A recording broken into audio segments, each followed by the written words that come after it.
happened before. Okay. Hey, that's a story and a three-quarter. And there's more. I want us to go back to this DS introduction, because what I'm hearing from you, from what you just said, is that DS was your introduction into this promotional world. That's right. So with him, he starts telling you, yo, by the way, go on to stage. So you start getting other skills, this MCing things. I start honing them because I know I have them, Yeah. but he gives me an opportunity. But not much MCing. With DS, it was more of planning. How So does a gig work? it tells me, videos nakuja, wezipange. So like equipment comes, I'm going to say the stage is here, put this here, put that there, do this, do that. None should not enter, come in, go out, and everything. And now just putting together the whole cog of promotion. Knowing, will you take the guys for promotion to, now Metro FM has opened up. We have another station. So do we take them for a promotional tour at KBC? I'm the one who's calling the media, so I'm doing PR, I'm doing backstage management, I'm doing the artist management, I'm chaperoning. I guess are calling like, listen, hey Ted, I want this guy in Mombasa. So we are on a bus headed to Coastal with this artist to perform. You know, you'd be shocked, the kind of, because that time an air ticket was expensive. So the only way was you hire a car, you drive down, or you just take a bus. So let me ask you, this is very interesting.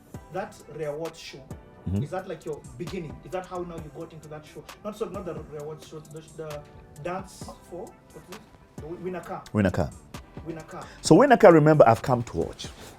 Okay. So I'm that guy in the crowd with a dream, who instead of watching the competition, is looking at the setup, at the number of people, how a guy is paying to enter, and he's being influenced by what he's seeing around him. I get it. And he's like, no, this will be me one day. And next gig, I want to be. This will be me. Part of the guys organizing. So I connect with DS. He calls me his son. Tells me, listen, do this. You sort this out. Okay. So now that's when now DS begins bringing in artists, because that's what. No, he's already bringing in, but now actually connect. Tell us a little bit about DS, because you know we may be skipping over the legacy that he has created. Explain to somebody who has no idea who DS is and the influence that he has had. DS Njoroge is the foundation that the modern day creative economy is built on. DS was the first guy with a big concert PA system in East Africa. So what guys think there's more sound, live gigs? Those are his great grandchildren. Wow. You think that because I brought you before tea, I'm anything? No, I'm his great grandchild. So if you wanted to do an event, sound, stage, lighting, all of those things, you call DS. And I heard you say East Africa. East Africa. So we're not just talking about Kenya, Nairobi. I mean, DS would go to Congo to bring an artist. Franco, Billy Abel, everybody, Shalamwana.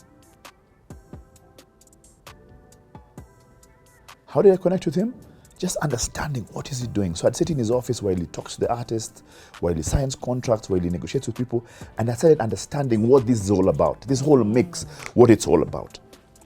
You know?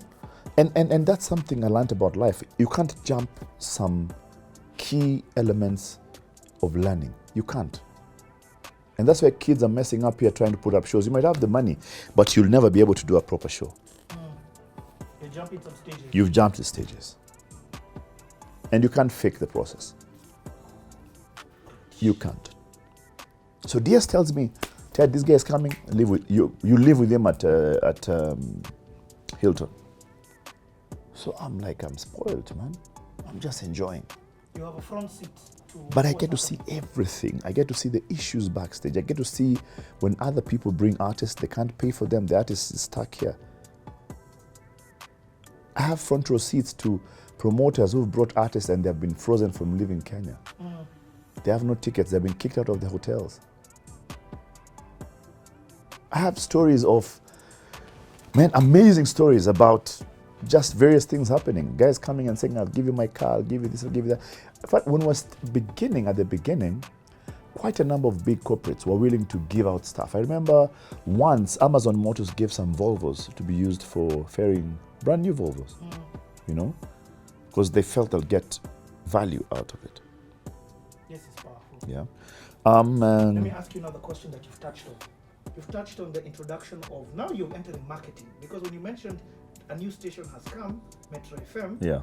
And now explain to me that introduction of moving just from putting up the events now into promotion. So it's a crazy field, because now it means there's another station which people can actually give what we're talking about today, alternative truth.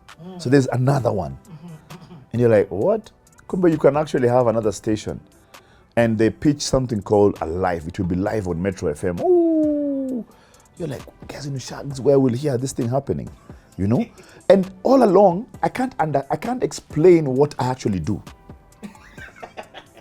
I've just finished from 4. I didn't do so well, but because by that time, my mind was set on different things. Are you still living at home? I'm living at home. Okay. And at home is a With the different folks. culture from what you're doing. I cannot take any of this home, Get it. you know? And as that is happening and this whole thing is going on, so we finish. Who are some of the guys on the radio? Big up, shout out. Greg, there's a guy called Greg Moray.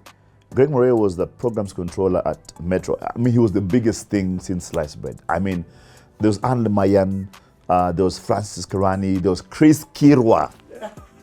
You can't believe it that Chris Kirwa was actually on radio. The guy from events now. KBC, yes. Yeah. You know, there was John Obongo Jr., there were crazy guys who were there, you know. None of the modern guys were on radio. But all these guys were there and they had their own influence. John Karani would do a show in Eldoret and pack 4,000 people. One guy, a radio presenter, you know. And that time the hubs of entertainment were Dimples Club. And I want to shout out to Dr. John Nyamu, who I'll tell you his story in a few minutes' time. Hey bro, you're a history. Dr. John Nyamu is actually the next guy we need to celebrate. Because Dr. John Nyamu created a system which fed artists endlessly in this town. Issa passed away having performed from Dr. Nyamu's club in Nakuru.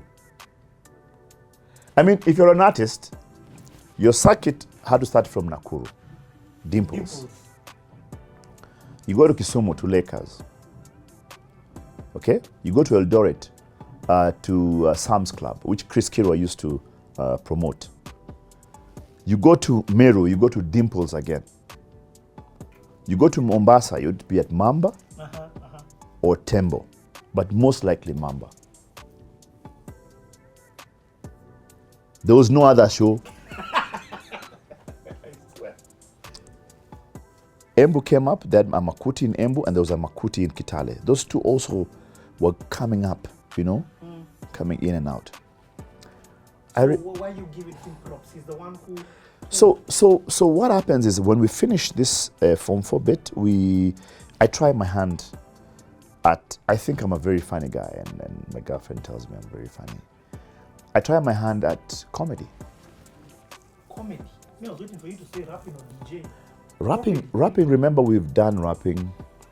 I've done DJ work. Hold on. Hey bro, you skipped the stage of rapping as that group. So remember, living in Buru, many of the guys I told you were DJs and everything. So we are always helping one guy carry speakers to his gig. And I want to give a shout out right now to people like Maurice Makasi, the Makasi brothers, Martin and Maurice Makasi. I want to give a shout out to people like DJ Njogu, who we grew up with, he's my peer. People like Bob Kaugi, Bobby K. All these were guys who we grew up with, and they were the top DJs at that time. Okay? So that they are letting you... Yeah, so you go in and you set up before them, and you just play 2 or 3 tracks, and the guy comes and plays the rest. But you hone your skills. So we can do like a small gig here, small gig there. You know, you just go borrow a turntable here, borrow a turntable, borrow a mixer, play, you know. So we join, so we Form 4 ends, and we're just trying out all these things, and DS is there doing this thing for us. And I have a group of guys who we grew up with in the hood, so we join and we create a group called we create a group called Clip. Clip? Yes, CLIP. Okay, we'll give a shout out of some of the guys in that group. So of course, David Mbao, my best friend, Job Ochieng, my cousin, is in the States. Eric Munyoli was also in the States. So we're doing this thing called Clip, which was crowning the Lord in praise.